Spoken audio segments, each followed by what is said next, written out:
का अपमान कभी ना हो स्त्री से। नारी को चाहिए कि वह सदा अपने पति को भगवान जानकर सेवा करे। यदि तुम्हारा पति बहुत अच्छा मिला है, भोला भाला, तो समझ लेना कि तुम्हारा पति मर्यादा पुरुषोत्तम राम है। और यदि तुम्हारा पति ज्यादा चंचल है, समझ लेना कि तुम्हारा पति कृष्ण कन्हैया है। ये तुम्हारे कन्हैया जैसी चंचलता है, मतलब तुम्हारा पति कृष्ण है। और तुम्हारा पति बहुत गुस्से वाला, फुसकारता रहता, समझ लेना नरसिंह भगवान है तुम्हारे पति। नरसिंह भगवान के रूप में देखा करो। तुम्हारा पति छोटा है, तुमसे कद में, समझ लेना वामन भगवान मिल गए हैं। वामन भगवान के रूप में देखो अपने पति को। हाँ, पति गंभीर है तो किस रूप में देखना है? बोलो, राम। चंचल है तुम्हारा पति, किस रूप में? कृष्ण कन्हैया। और ज्यादा गुस्से वाला है तो नरसिंह भगवान है तुम्हारे पति। छोटा सा मिल गया है, फिर गोद में उठा के चल पड़ो वामन भगवान समझ के। ऐसे बगल में दबाओ, चलो। छोटा सा बेचारा, अच्छा है। तो पति कैसा भी हो, उसमें भगवत भाव ही रखना चाहिए। पति कैसा भी हो, सदा उसमें कौन सी दृष्टि रखनी चाहिए? भगवान की। ये ईश्वर है। नारी के माथे पे सिंदूर होता है तो पति के कारण, मंगलसूत्र होता है पति के कारण। और एक स्त्री अपने मंगलसूत्र और अपने मांग के सिंदूर के कारण शोभायमान होती है। तो तुम्हारी जो शोभा है वो तो पति है। और आज स्त्रियां पति का ही अपमान करें तो काम कैसे बनेगा? माता सीता ने अपने पति को ही भगवान मान के सेवा की। राधा ने अपने कृष्ण को पति मान के उनकी सेवा की। मतलब सबने अपने पति को भगवान माना है। बस अब आपकी बारी है, अपने पति को भगवान मान लीजिए।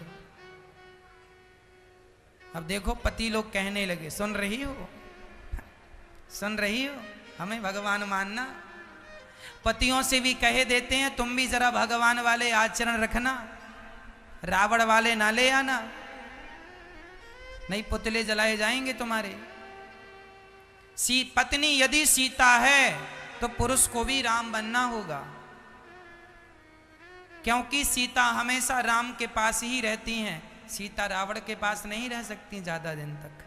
इसलिए यदि पत्नी आपकी बड़ी सुंदर है, पतिव्रता है, तो फिर पति को भी पत्नी व्रता होना चाहिए। अपने पत्नी के सिवा पर पुरुष को देखना, पर नारी को देखना पाप है।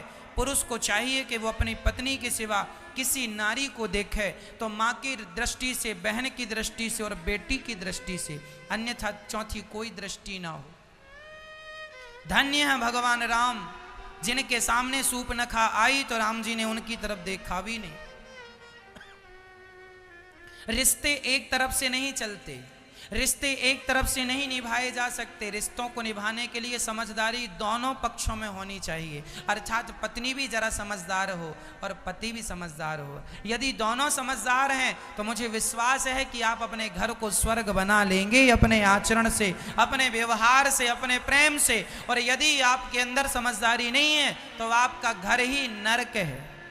जिस घर में झगड़ा चल रहा है, तू मैं तू, पत्नी यहां भाग रही है, पति यहां भाग रहा है, ये घर है कि शमशान है? ये घर नहीं, नरक है। यही नरक है। इसलिए अपने घर को स्वर्ग बनाना हो तो आपके घर में सबसे पहले प्रेम होना चाहिए। क्या होना चाहिए?